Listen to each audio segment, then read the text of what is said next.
दोस्तों नमस्कार। स्वागत है आपका हमारे चैनल बैंकिंग बंधु पर। आज हम जानेंगे कि अगर बैंक से आपका चेक वापस हो जाता है, डिसऑनर हो जाता है, तो उसके क्या क्या रीजन हो सकते हैं।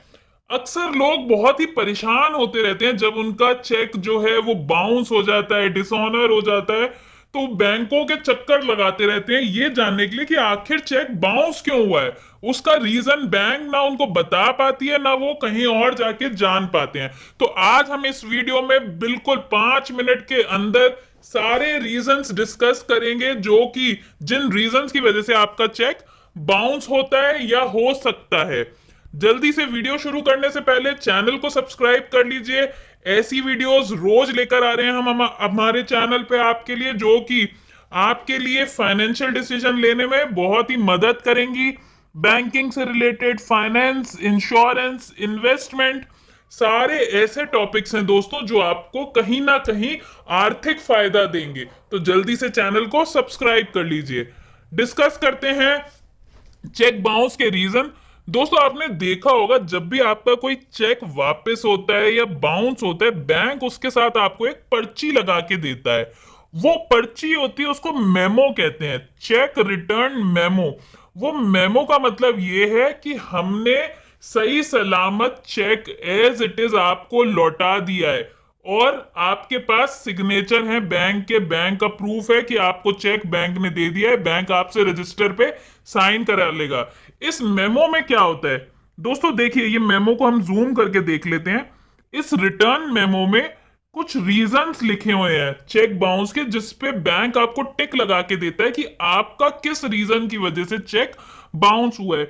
जैसे कुछ इजी हैं जो आपको समझ में आ जाते हैं, जैसे ये फंड इनसफिशिएंट है, या फिर सिग्नेचर डिफरेंट है आपका, पेमेंट स्टॉप कर दी गई है, जिसने भी चेक काटा है वो चेक क्लियर होने से पहले अगर बैंक को इंस्ट्रक्शन दे दे कि ये चेक क्लियर नहीं होना चाहिए, इस पर स्टॉप लगा दी जाए, तो आपका चेक बाउंस हो जाएगा।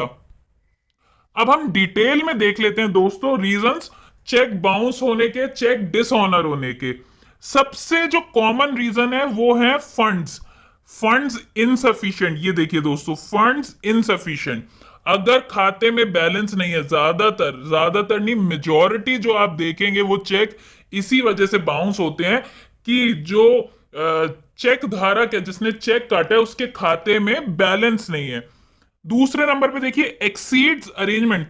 दोस्तों ये सीरियल नंबर आपने याद रखने हैं, 0102, इसी नंबर से चेक जो है, जो मेमो पे रीजन लिखा होता है, कभी कभी नंबर्स के फॉर्म में ही लिखा होता है, तो आपको समझ में नहीं आता।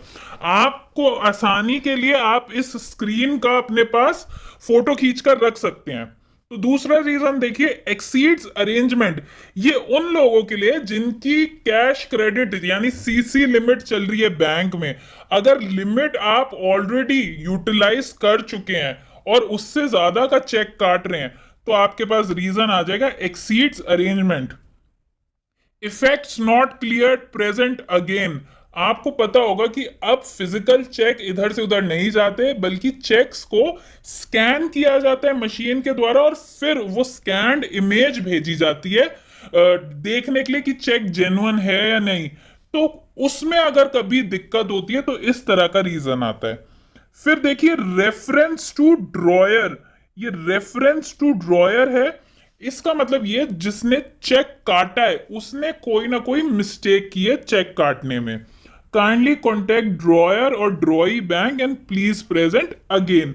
कुछ ना कुछ मिस्टेक हुई है, या तो ड्रॉयर ने की है या ड्रॉई बैंक ने चेक लगाने में की है। तो आप ब्रांच को पूछेंगे कि क्या मिस्टेक हुई है। सिग्नेचर, सिग्नेचर भी एक बहुत इंपॉर्टेंट चीज है। हल्का सा भी सिग्नेचर डिफर होता है, बैंक आपका चेक रिजेक्ट कर देगा। देखिए ड्रॉयर सिग्नेचर इनकम्प्लीट, जैसे कि आपका नाम आयुषी सिंह है, आयुषी सिंह से आप साइन करते हैं, आपने जब चेक काटा तो सिर्फ आयुषी लिख दिया, तो उसका मतलब आपका जो चेक पे सिग्नेचर है वो इनकम्प्लीट हो गया। ड्रॉयर सिग्नेचर जो है वो इलेजिबल है। इलेजिबल का मतलब है वो पढ़ने में नहीं आ रहा, आपने गंदी राइटिंग में आड़ा टेढ़ा साइन कर दिया है।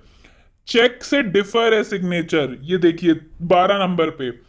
यानी जो साइन खाते में सेव्ड हैं उधर सिस्टम में, उससे आपने अलग साइन किए हैं। 13 नंबर पे देखिए, सिग्नेचर रिक्वायर्ड, बिना सिग्नेचर के ही चेक लगा दिया है आपने। ये ऐसे बहुत कॉमन कॉमन चीजें हैं जिनकी वजह से चेक आपका रिजेक्ट हो जाता है, बाउंस हो जाता है। स्टॉप पेमेंट, जैसे देखिए स्टॉप पेमेंट वाली चीज है। स्टॉप पेमेंट किसी भी तरह से हो सकता है, चेक काटने वाला भी कर सकता है स्टॉप पेमेंट, या कोई कोर्ट का ऑर्डर है, कोई लीगल ऑर्डर है, उसके थ्रू पेमेंट जो है, बैंक को इंस्ट्रक्शंस मिल रहे हैं कि इस चेक का पेमेंट स्टॉप कर दिया जाए। इंस्ट्रूमेंट से रिलेटेड, इंस्ट्रूमेंट इस केस में चेक है, चेक को बैंक की लैंग्वेज में इंस्ट्रूमेंट बोलते हैं। इंस्ट्रूमेंट 30 नंबर पे देखिए आप, इंस्ट्रूमेंट पोस्ट डेटेड है। पोस्ट डेटेड का मतलब है, सपोज आज 16 तारीख है, 16 तारीख को आपने चेक लगाया है, लेकिन चेक पे जो डेट डली हुई है वो 18 तारीख या 19 तारीख डली हुई है, तो ये हो गया पोस्ट डेटेड। अभी वो वाली डेट आई ही नहीं है और आपने पहले ही चेक लगा दिया है। इंस्ट्रूमेंट आउटडेटेड या स्टेल, आपको ये बड़ी अच्छी तरीके से पता होगा कि चेक की जो वैलिडिटी है, जिस डेट में काटा गया है, उससे 3 महीने के लिए वो वैलिड होता है। 3 महीने तक आप लगा सकते हैं, उसको एनकैश करवा सकते हैं। लेकिन आपने जो है 3 महीने वाली डेट निकल गई, तब आपने बैंक में चेक लगाया, तो उसको कहते हैं हम स्टेल चेक या outdated cheque. Mutilated cheque, mutilated का मतलब है फटा हुआ चेक है, या कोई इरेगुलर चेक है, ठीक से सॉरी, ठीक से उस पे आपने साइन नहीं किए, कटिंग क्रॉसिंग कर दी, 2 बार उसको प्रेजेंट कर दिया। इस तरह की बहुत सारी जो हैं एरर आती रहती है, वो इस वाले सेक्शन में कवर होंगी। आप इसको, इसका स्क्रीनशॉट ले सकते हैं दोस्तों। ये देखिए, ये है। कुछ और जो है रीजंस वो देखते हैं। अकाउंट से रिलेटेड, दोस्तों अकाउंट से रिलेटेड क्या हो सकते हैं? सपोज कि आपका जो अकाउंट है, आपने ऐसे अकाउंट का चेक लगा दिया जो अकाउंट बंद है, या फिर दूसरी ब्रांच में ट्रांसफर हो गया है, उस तरह का कोई अकाउंट ही नहीं है, कोई फर्जी चेक है। इस तरह के जो रीजंस है वो अक्सर देखने को मिलते हैं। क्रॉसिंग या एंडोर्समेंट से रिलेटेड, आपको पता होगा जब भी आप चेक काटते हैं तो साइड में 2 लकीरें खींच के उस पर क्रॉसिंग की जाती है, तो वो क्रॉसिंग में कुछ गड़बड़ है। एंडोर्समेंट, एंडोर्समेंट चेक के पीछे की जाती है, जब आप किसी थर्ड पार्टी को वो चेक एंडोर्स कर रहे होते हैं, उसमें अगर आपने कोई गड़बड़ी की है, राइटिंग आपकी समझ में नहीं आ रही, तब भी बैंक उसको रिजेक्ट कर देगा, बाउंस कर देगा, डिसऑनर कर देगा। आरबीआई या गवर्नमेंट रिलेटेड, आरबीआई गवर्नमेंट ज्यादातर वो जो सरकारी चेक्स, जो चालान के चेक्स होते हैं, उनमें इस तरह के एरर आते हैं कि आपने जो एडवाइस है, एडवाइस जनरेट होती है, वो आपने सबमिट नहीं की या वो मिली नहीं। इस तरह के एरर होते हैं, सरकारी गवर्नमेंट चेक्स में होते हैं।